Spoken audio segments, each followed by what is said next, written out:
saya bacakan hal ini, Wahyu pasal 5 ini, untuk memperlihatkan pada kita bahwa kita berada di zamannya ketika ketujuh meterai sudah dilepaskan. Dan gulungan kitab itu dibuka. Haleluya. Dan siapa yang layak membuka? Hanya singa dari suku Yehuda. Singa dari suku Yehuda. Dan dia adalah Kristus Yesus sendiri. Dan Yesus adalah tunas Daud, akar Daud, keturunan Daud. Dan Daud berasal dari suku Yehuda. Dan pemerintahan akan berada di suku Yehuda. Itulah sebabnya raja-raja di Israel harus berasal dari suku Yehuda. Amin. Tapi setan membuat rancangannya sendiri. Sehingga Anda bisa melihat di kitab raja-raja, muncul raja-raja Israel yang tidak berasal dari, atau Saul yang tidak berasal dari suku Yehuda. Itulah pilihan manusia. Ada amin? Tapi Anda harus melihat bahwa Tuhan tidak pernah merubah ketetapannya. Tuhan tidak pernah merubah akan aturan-aturannya. Itulah sebabnya tua-tua itu berkata, jangan menangis Yohanes, sebab singa dari suku Yehuda telah menang dan telah menaklukkan. Dia yang layak untuk membuka gulungan kitab dan melepaskan meterai-meterainya. Amen. Ada berapa meterai? Ada 7 meterai. Amen. Terpuji nama Tuhan.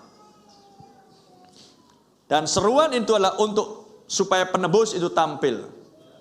Dan kita tahu bahwa tahapan-tahapan daripada seorang yang ditebus adalah dia harus sampai kepada kelahiran kembali. Dan kita ingin melihat hal itu di 2 Raja-Raja 2. Ketika Nabi tua dan Nabi muda, yaitu Elia dan Elisa, akan kembali. Yang satu pulang, yang satu kerja. Yang tua pulang, yang muda kerja. Haleluya. Karena yang tua sudah cukup di dalam penderitaan yang dialami di bumi.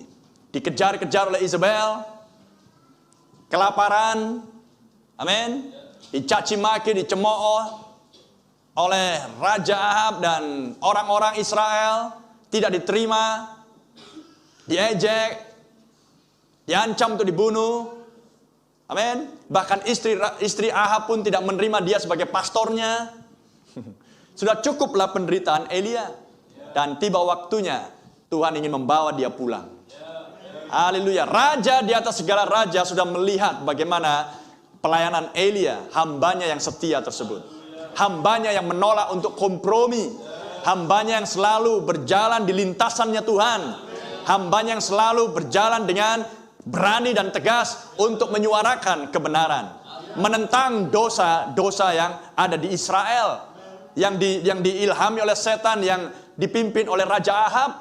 Itulah zaman yang paling kotor, yang paling buruk, yang paling najis di dalam sejarah Israel.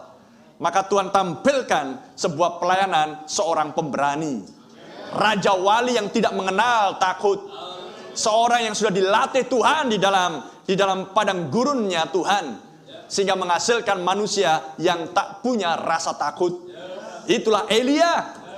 Elia dari Tisbe. Tuhan memanggil dia. Amen. Hal yang sama jika Tuhan memanggil Anda, brother dan sister. Tidak hanya untuk brother dan sister. Jika Tuhan memanggil Anda oleh pesan di zaman ini, maka Tuhan akan melatih Anda. Sampai Anda berada pada level, pada kategori tidak kenal takut.